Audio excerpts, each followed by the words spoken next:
ఈరోజు వరదానము. సదా ఏకరస సంపన్న మూడ్లో ఉండే పురుషార్థుల నుండి ప్రాలబ్ధ స్వరూప భవ.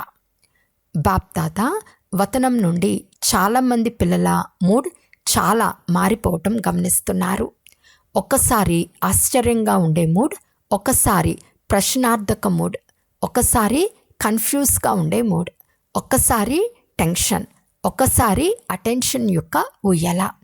కానీ సంగం యుగం ప్రాలబ్ధం యొక్క యుగం, అంతేకాని పురుషార్థం చేసే యుగం కాదు.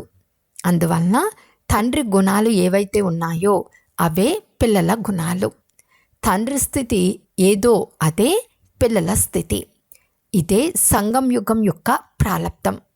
కనుక సదా ఒకే ఏకరస సంపన్నమైన మూడ్లో ఉండండి. అప్పుడు తండ్రి సమానమని అంటారు. తండ్రి సమానం అంటే ప్రాలబ్ధ స్వరూపం.